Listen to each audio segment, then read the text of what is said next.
You ready?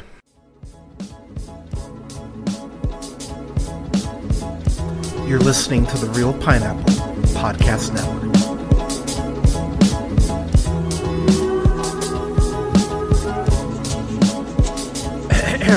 Good evening, ladies and gentlemen, theys and gays. This is the Real Pineapple. This is your humble host, Hunter, here. Hope you're all having a great night, day, weekend, whenever you're checking this out. I've got a review for Catching Dust, which is directed and written by first-time director Stuart Gatt. This film stars the incredible, brilliant, gorgeous, talented Erin Moriarty, who of course you know from The Boys, as well as the beautiful, gorgeous hunk of Australian man beef that is Jai Courtney, who of course you know from A Good Day to Die Hard and of course the Suicide Squad films.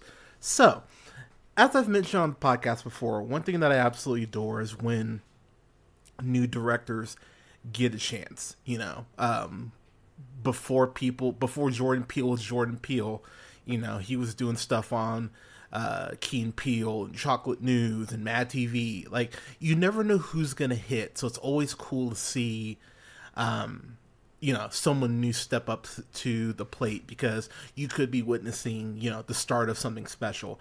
And I gotta say, with Stuart Gatt, I really feel like that's the case. I really feel like we're witnessing the birth of someone 5 years from now.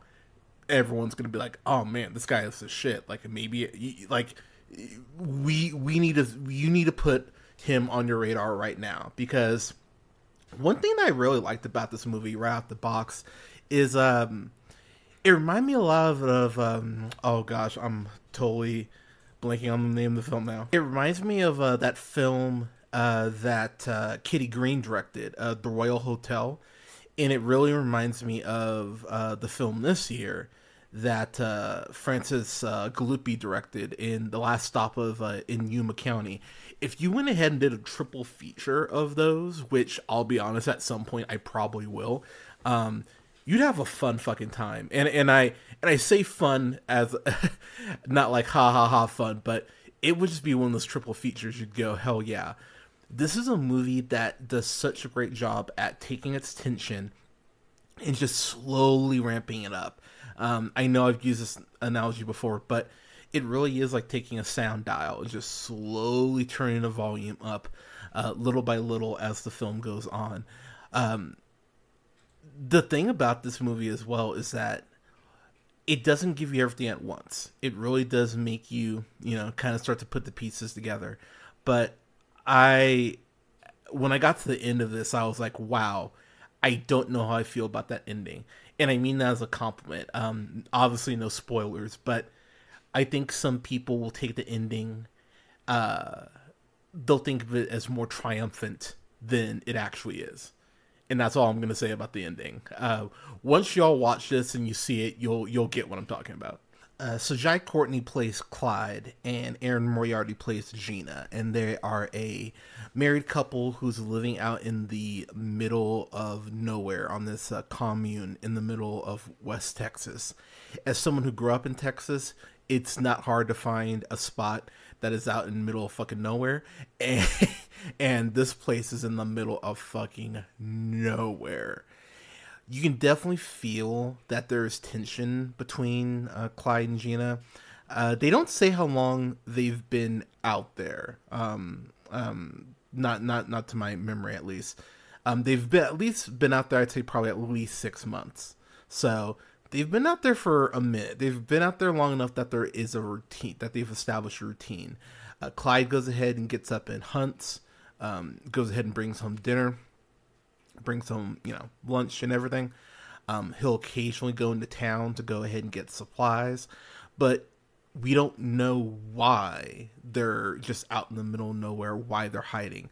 Once you find out why, it is one of those like, oh, that's why. That actually does that does make some sense. But you can tell that Gina is really starting to get restless as because they're really just living in a very small trailer, and they're getting water from like a well, and they're growing their own, like growing some plants and stuff. Like they really are living off the land for the most part, and their whole world is thrown into chaos when they go ahead and they interact with this new couple who comes out to go ahead and get away from it all. We find out that they're two people who come from New York, who are played by Ryan Kaur and Adina Shahabi, respectively. You know Ryan Kaur from Holding the Man and The Water Diviner, most likely, and then Adina Shahabi, from Tom Clancy's Jack Ryan. Pardon me, as well. So one thing I love about this couple is that it really is this question of what Gina is all about. Like, is Gina living, as the kids say, her best life by being married to this guy? And as the film goes on, you start to see the layers start to be pulled back, and you learn more about Clyde and about what he's about. You learn more about Gina and her desires. And I'm going to make a very random comparison, but stick with me here, people. It's really season 1 of Married with Children. I know, stick with me. Because if you remember, if you're a big Married with Children fan, the first season of it really is about Steve and Marcy, being this very newlywed, almost sickingly in how much in love they are. The whole puppy love thing, being newlyweds, and Alan Pegg, who've been married together for years. And then you see how Andy and Amaya, they go ahead and they interact with each other, and they feel supportive of each other, and they're supportive of each other's art, and they come from the city, and they have these different outlooks on things. And the way that Gina sees this outside perspective, and how it starts to, quote, poison her worldview, and gives her desires that she didn't have when it was just her and Clyde in their orbit. It's really fascinating how those walls begin to break down, and how Clyde is not a big fan of that. One thing I've noticed, and I'm not giving anything away by saying this, but and I think this is something you definitely learn the older that you get, but when you realize that someone is being manipulated, especially in an emotional sense, you really start to look for body language. Like people, some look at the ground, being timid, being very meek in the way that they speak, things like that. And that is something that Erin Moriarty, I'm so happy for her in this role, because obviously, yes, everyone's gonna go, everyone's gonna go like The Boys, and she's amazing on The Boys. Do not misunderstand. But I'm so happy that this is going to be a performance that she can point to and go, I'm not just Starlight. Like, I'm so happy for her on that front, because she's amazing in this. Some of the stuff that she does with just her body language is just fucking heartbreaking. And where things end up, I just went, oh man, like, it's going to be a very fun dialogue that people have once they watch this film. And I'll be the one to say it, and I think this will be a quite popular consensus. This is the performance of Jai Courtney's career. Like, I looked through like Love, Death and Robots. He's actually really good on that episode, voicing Spencer. But between that and then like Honest Thief and A Good Day to Die Hard, He's done some stuff I do really like. I think Terminator Genesis, he just gets a fucking bad rep for that movie, to be quite frank. I really don't think that's on him. I think that's the script. But he's great in Jack Reacher. He's great on Spartacus. He's great. Like, he's one of the few things that's great in Suicide Squad. If y'all haven't seen Buffaloed, you definitely should check that out. Courtney's had some really great performances, but for me, this is the performance of his career. He is terrifying in this. There is this point where And one thing that I really like from a director perspective is Stewart is definitely playing with the use of camera angles. There's this incredible shot where Aaron Moriarty's Gina is like washing something in the sink, and we get like an overhead shot of her just to really press through and express the frantic nature that she's feeling with what she's washing. No spoilers. That was incredibly well done. There's this really cool sequence at night where the couples are having a very intense verbal argument, but the filming is done from outside the trailer looking in, so it's like we're literally examining their relationships in real time. Just some very clever camera work that I went, hell yeah, man, first time director, let's fucking go. But it's those little things that really do make the film stand out, and really makes me think that, okay, this dude, he knows what he's doing, and he's good. And again, this is his first feature film. He's just gonna get better. Like, if this is his floor, like this being his floor is insane. And I'm really excited to see how his filmography continues to grow and build. But those are just a couple of the shots. There's one shot as well of a Clyde in like at dawn, and he's like looking towards the trailer. And you just see by the way, Jai Courtney, his beard, fantastic.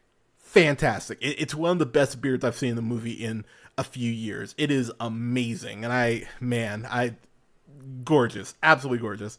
But that shot in particular is so fucking haunting and terrifying. And I mentioned the whole, volume knob, the sound dial earlier.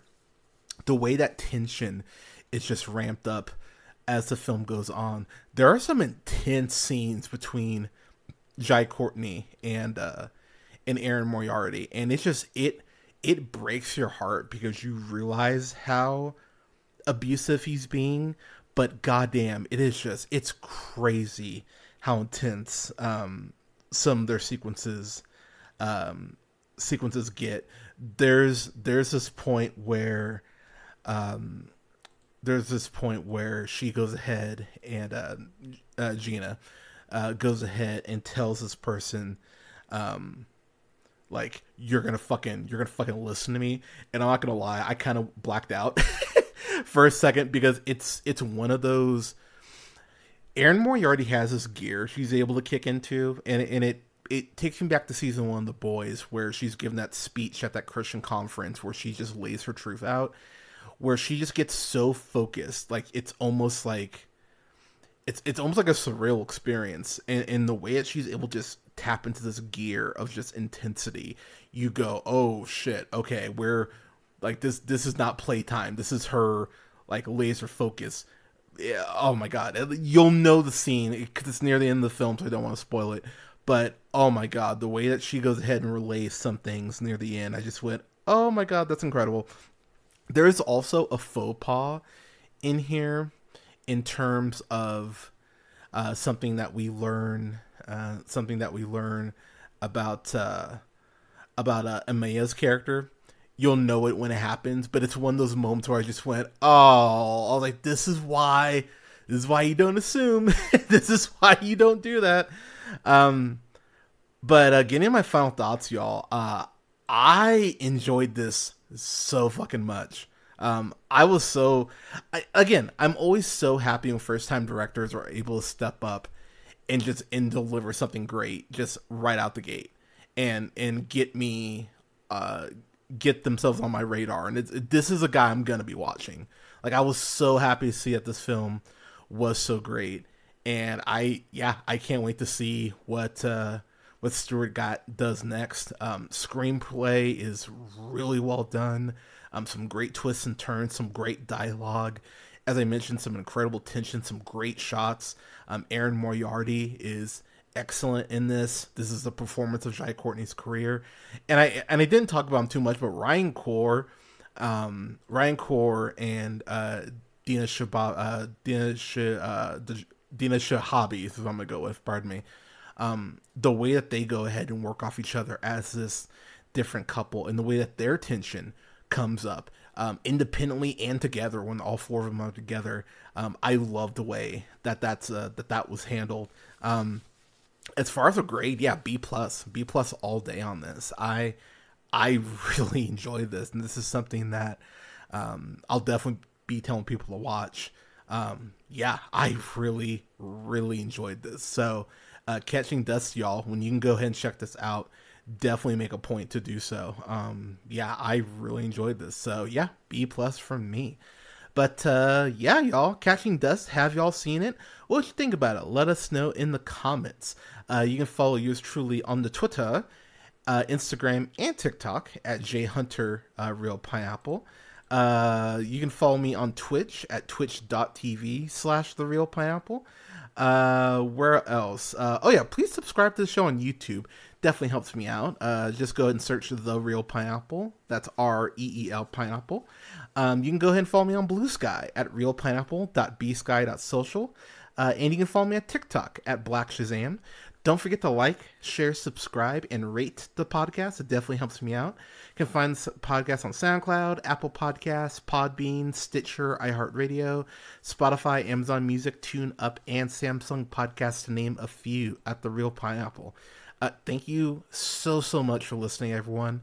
We're going to have reviews coming up for The Crow. God damn it. I don't want to see this new Crow movie, but I'll have a review up for that as well, which, god damn it, again, I don't want to watch it, but I'll have a review up for The Crow this week, or this weekend, as well as for there's other, what is the other stuff coming out? I know there's other things coming out this week.